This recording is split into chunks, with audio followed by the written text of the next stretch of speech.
नमस्कार, खबर गर्मा गर्म में आप सभी का स्वागत है। मैं हूं नीलू। करते हैं खबरों की शुरुआत और सबसे पहले बात बारिश से बेहाल उत्तर प्रदेश की।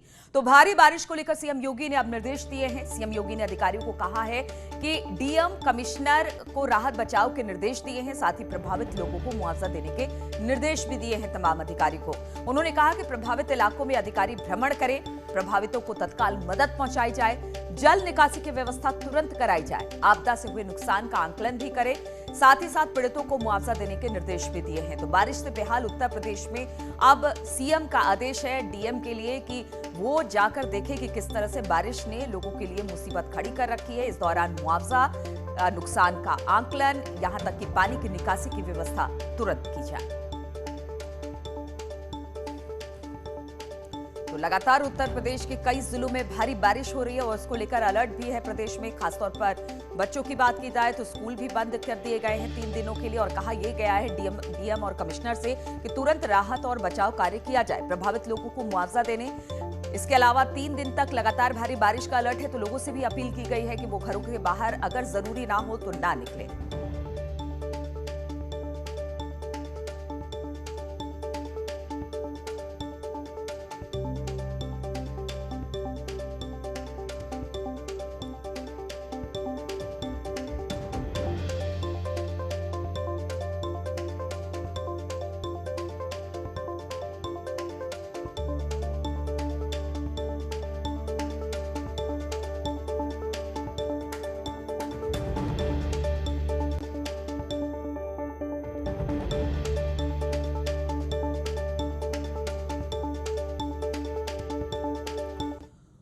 और उत्तर प्रदेश में आज से 2 दिन स्कूल बंद रहेंगे। भारी बारिश की वजह से सरकार का यह फैसला हुआ है। प्रदेश के हर हिस्से में बारिश का अलर्ट जारी किया गया है। 3 दिन तक लगातार भारी बारिश का अलर्ट है। स्कूल, कॉलेजेस, यूनिवर्सिटी सब इस दौरान बंद कर दिए गए हैं। तो 3 दिन भारी बारिश के अलर्ट के बाद स्कूल, कॉलेजेस, यूनिवर्सिटीज को बंद कर दिया गया है और कहा यह गया है कि अगर बहुत जरूरी ना हो तो घरों से बाहर ना निकले, क्योंकि बारिश से इस वक्त प्रदेश बेहाल है। कई जिलों में हालत खराब है।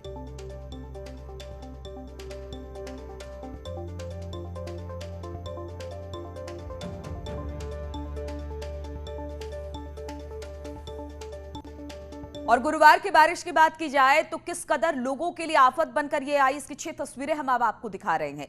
राजधानी बिल्कुल पानी पानी हो गई, पूरा लखनऊ शहर पानी में डूब गया। विधानसभा परिसर से लेकर शहर की गलियों तक सिर्फ पानी ही पानी नजर आया। प्रयागराज में बारिश एक परिवार पर आफत बनकर टूटी। यहां पर एक 55 साल की महिला की जर्जर मकान के नीचे दबने से मौत हो गई। पुलिस ने मौके पर पहुंचकर महिला का रेस्क्यू किया। इटावा की बात की जाए तो यहां पर अंडर ब्रिज नदी में तब्दील हो गया। इसमें एक रोडवेज बस फंस गई। इस बस में 40 यात्री सवार थे जो करीब 1 घंटे तक मुश्किल में फंसे रहे। अमेठी में कुछ घंटों की बारिश ने प्रशासन की पोल खोलकर रख दी। जिले के उप जिलाधिकारी और क्षेत्राधिकारी के सरकारी आवास में पानी भर गया। पानी इतना ज्यादा था कि अधिकारी अपने ऑफिस तक जा नहीं पहुंचे। कानपुर में करोड़ों रुपए की लागत से जूही पुल पर प्लांट में पूरी तरह से फेल साबित हो रहा है। यहां पर भारी जल जमाव की वजह से एक ट्रक यहां डूब गया, जिसके ड्राइवर ने बमुश्किल अपनी जान बचाई। उधर अगर गाजियाबाद की तस्वीर आप देख रहे हैं तो आप देखेंगे कि भारी बारिश की वजह से सड़कों पर पानी भर गया, जिससे लोग घंटों जाम में फंसे रहे।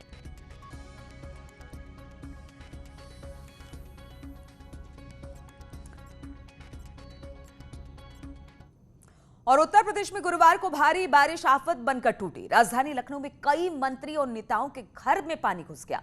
भारी बारिश को देखते हुए सीएम योगी के निर्देश पर मंत्री स्वाति सिंह ने बाहर निकलकर लोगों का हालचाल जाना। बारिश के बाद राजधानी के कई इलाकों में पानी भर गया, जिससे लोगों को परेशानियों का सामना करना पड़ा। बारिश की वजह से लोगों की परेशानी जानने के लिए सड़कों पर निकली कैबिनेट मंत्री स्वाति सिंह ने लोगों से हालचाल और खैरियत पूछी। बारिश की वजह से आम आदमी ही नहीं बल्कि माननीय भी खासा परेशान रहे। प्रदेश सरकार के कारागार मंत्री जय कुमार जैकी के ड्राइंग रूम तक पानी पहुंच गया। लेकिन 24 घंटे से लगातार इतना पानी हो रहा है, जो उसकी कैपेसिटी हमारे इसके पंप सेट की उससे बहुत अधिक पानी हो गया है, जिसके कारण ये पानी रुक गया। बीच में थोड़ा बिजली भी चली गई थी जब पानी अधिक हो गया, इसके कारण है। तो वहीं बीजेपी के एमएलसी अरविंद कुमार शर्मा के घर के अंदर पानी घुस गया और पानी को रोकने के लिए बोरे का सहारा लिया गया, लेकिन बरसात में सारी व्यवस्था बेकार हो गई।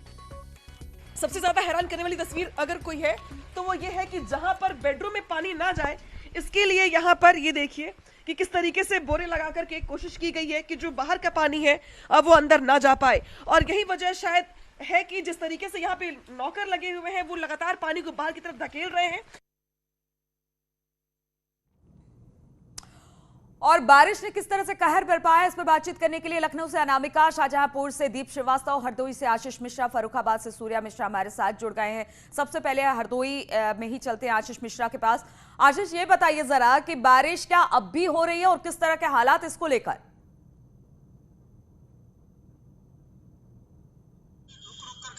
मूसलाधार बारिश ने हरदोई के लोगों का जीवन अस्त व्यस्त कर दिया है। वैसे तो पूरे उत्तर प्रदेश में कई जिलों में बारिश हो रही है और हरदोई में खास करके रेड अलर्ट भी जारी है। आपको ये भी बता दें कि नगर पालिका की भी पोल खोल करके रख दी है। जगह जगह जलभराव हुआ है, लोगों के घरों तक पानी पहुंच गया है। हालांकि गर्मी से जरूर लोगों को निजात मिली है, लेकिन जगह जगह जाम की स्थिति है। विद्युत व्यवस्था है वो पूरी तरह से ठप हो चुकी है। कई जो विद्युत उपकेंद्र थे उनसे कनेक्शन टूट गया है। कई जगह पेड़ पलट गए हैं, रोडों पे जाम लगी हुई है। तारों के ऊपर पेड़ पलटने से बिजली व्यवस्था बिल्कुल ठप हो चुकी है। आपको ये भी बता दें लोगों के घरों तक पानी भर गया है। आशीष, जरा अगर पीछे की तस्वीर अगर आप दिखा सके तो जरा दिखाइए, क्योंकि आपके पीछे भी पानी पानी नजर आ रहा है। जी देखिए, ये एक हॉस्पिटल को जाने वाली रोड है। आपको बता दें इसमें पूरी तरीके से जलभराव हो गया है। आपको ये भी बता दें कि 3 दिन से लगातार हो रही बारिश ने हरदोई के लोगों का जीवन अस्त व्यस्त कर दिया है। और आने जो आपको बता दें हाईवे पर से लेकर के थाने हो, चाहे चौकी हो, चाहे सरकारी ऑफिस हो, लोगों को जाने में दिक्कत हो रही है। थानों में भी पानी भरा हुआ है। आपको ये भी बता दें कि सरकारी ऑफिस में जाने वालों को समस्याओं का सामना करना पड़ रहा है। उनकी मोटरसाइकिलों के साइलेंसर में पानी भर जाता है, उनको पैदल खींचना बिल्कुल। पड़ता तो है। जब भी बारिश होती है तो इस तरह की दिक्कत आती है कि जो गाड़ियां हैं वो सड़कों पर बंद हो जा रही हैं, लोगों की मुश्किलें बहुत ज्यादा बढ़ गई हैं। और फर्रुखाबाद से सूर्या मिश्रा भी हमारे साथ जुड़े हुए हैं। सूर्या, अगर फर्रुखाबाद की बात की जाए तो वहां पर स्थिति किस तरीके की है? क्या अब भी वहां पर बारिश हो रही है और इस बारिश ने किस तरह से लोगों को बेहाल कर रखा है? देखिए नीलू, मैं आपको बता दूं फर्रुखाबाद के हालात जो है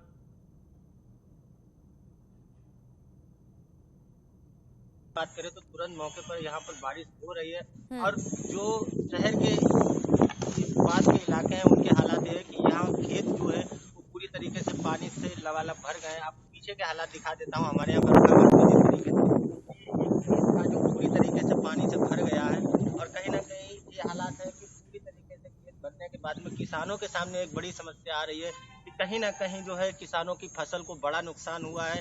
इसमें सबसे ज्यादा नुकसान गन्ने की फसल को हुआ है और तिल के फसल को सबसे ज्यादा नुकसान हुआ है, जिससे कि फसल पूरी जमीनों पर लेट गई है और कहीं ना कहीं किसान भी बर्बाद होने की कगार पे। और बिल्कुल, बारिश ने लोगों की मुसीबतें बढ़ा दी हैं, फसल बर्बाद हो गई है, लोगों की दिक्कतें बहुत ज्यादा बढ़ गई हैं। ऐसे में सीएम ने कहा है अधिकारियों को तुरंत जाए, वहां पर देखें और स्थिति का जायजा लेने के बाद तुरंत इसकी समस्या का समाधान करें। बहुत बहुत शुक्रिया आप दोनों का हमारे साथ जुड़ने के लिए। और उत्तर प्रदेश में मुफ्त की सियासत शुरू हो गई है। अरविंद केजरीवाल दिल्ली वाला फॉर्मूला उत्तर प्रदेश में लागू करना चाहते हैं और इसके लिए उन्होंने मनीष सिसोदिया और संजय सिंह को उत्तर प्रदेश भेजा। लेकिन आपके दिल्ली वाले फ्री बिजली दाव पर सियासत अब तेज हो गई है।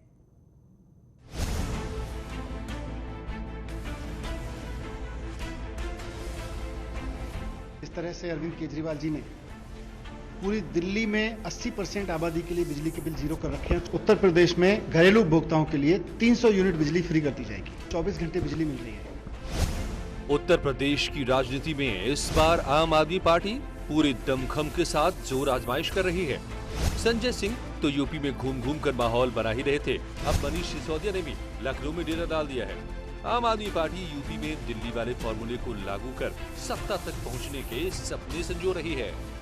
उत्तर प्रदेश की जनता ये देख रही है कि जिस तरह से अरविंद केजरीवाल जी ने पूरी दिल्ली में 80% आबादी के लिए बिजली के बिल जीरो कर रखे हैं, 24 घंटे बिजली मिल रही है, तो वैसे ही अपेक्षा अब राजनीति से उत्तर प्रदेश की जनता भी कर रही है। और आज आम आदमी पार्टी के रूप में एक विकल्प उत्तर प्रदेश की जनता के पास है, जहां उम्मीद से लोग देख रहे हैं। दिल्ली में केजरीवाल का मुफ्त वाला फॉर्मूला सक्सेसफुल है। मुफ्त बिजली, मुफ्त पानी की सियासत यूपी में कितनी फिट होगी ये तो वक्त बताएगा। लेकिन आम आदमी पार्टी पूरी कोशिश कर रही है कि यूपी में सियासी जमीन इसके जरिए उसे मिल जाए। अरविंद केजरीवाल जी ने पूरी रिसर्च करा के और आज हमने उत्तर प्रदेश में ये ऐलान किया है कि 6 महीने बाद जो चुनाव होंगे उसके बाद आम आदमी पार्टी की सरकार बनने पर 24 घंटे के अंदर अंदर उत्तर प्रदेश में घरेलू उपभोक्ताओं के लिए 300 यूनिट बिजली फ्री कर दी जाएगी। यूपी में बिजली विभाग लगभग 90,000 करोड़ के घाटे में चल रहा है। ऐसे में अगर सरकार बनी तो मनीष सिसोदिया मुफ्त बिजली कैसे देंगे? बीजेपी ने भी मुफ्त की सियासत पर पलटवार किया है। देखिए, ऐसी घोषणाएं जो पूरा ना कर सके, ये लोक लुभावन तो घोषणा है, पर ये होगा कैसे, लाएंगे कहां से?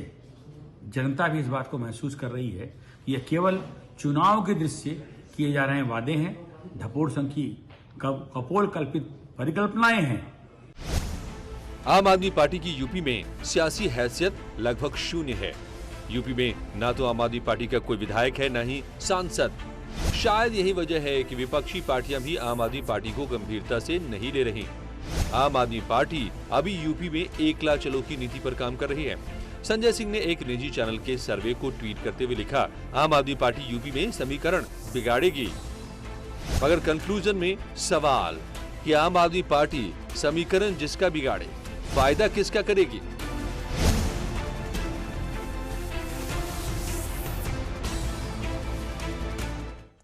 और रुकेंगे यहाँ पर छोटे से ब्रेक के लिए, फौरन हाजिर होते हैं। और लखनऊ में अलग अलग पार्टियों के कई नेताओं ने समाजवादी पार्टी ज्वाइन की है। इस मौके पर अखिलेश यादव ने उत्तर प्रदेश सरकार पर जमकर निशाना साधा। अखिलेश यादव ने आरोप लगाया कि बीजेपी सरकार ने 4.5 साल में प्रदेश में कोई काम नहीं किया और पंचायत चुनाव में बीजेपी ने गुंडागर्दी की। उन्होंने आरोप लगाया कि सरकार गरीबों का हक छीन रही है। अखिलेश यादव ने खराब लॉ एंड ऑर्डर के बहाने भी सरकार को घेरने की कोशिश की।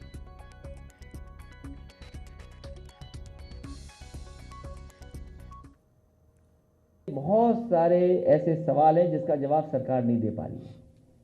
किसान बर्बाद, नौजवान के हाथ में नौकरी रोजगार नहीं, व्यापारी दुखी, व्यापारी परेशान। इतना अपमान, इतना अत्याचार, अन्याय कभी नहीं हुआ होगा जितना इस सरकार में हो रहा है। जितना भय का वातावरण है, जितने दंगाई तरीके से परेशान किया जा रहा है लोगों को, सरकार की तरफ से गुंडागर्दी, भारतीय जनता पार्टी की तरफ से गुंडागर्दी, अराजकता का माहौल है। कोई भी कुछ कर सकता है, कोई भी किसी को ठोक सकता है। और क्या क्या लूटपाट नहीं हुई इस सरकार में।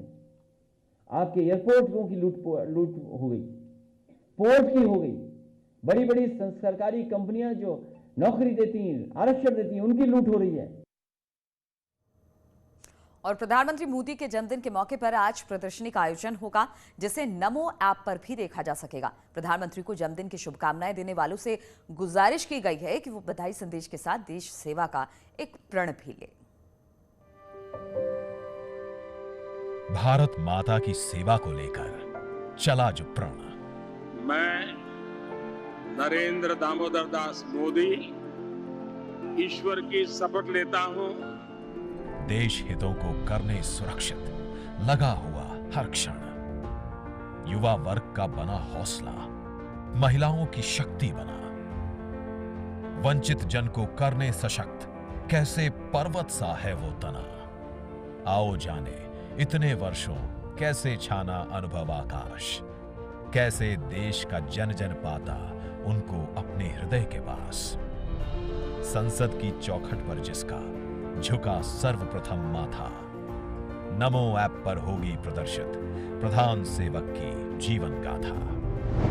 प्रधानमंत्री नरेंद्र मोदी के 71वें जन्मदिन 17 सितंबर 2021 पर उनके जीवन पर आधारित वर्चुअल प्रदर्शनी देखें नरेंद्र मोदी ऐप पर। डाउनलोड करें नरेंद्र मोदी ऐप।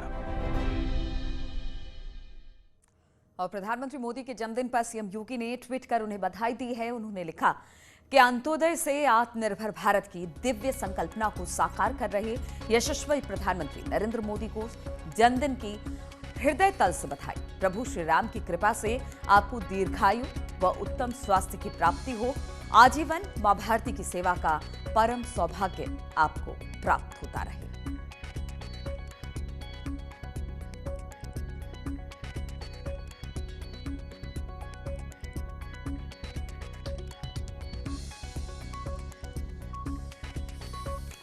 तो इन्हीं तमाम खबरों के साथ इस बुलेटिन में फिलहाल इतना ही। रुकेंगे छोटे से ब्रेक के लिए। आगे देखिए उत्तराखंड की खबरें।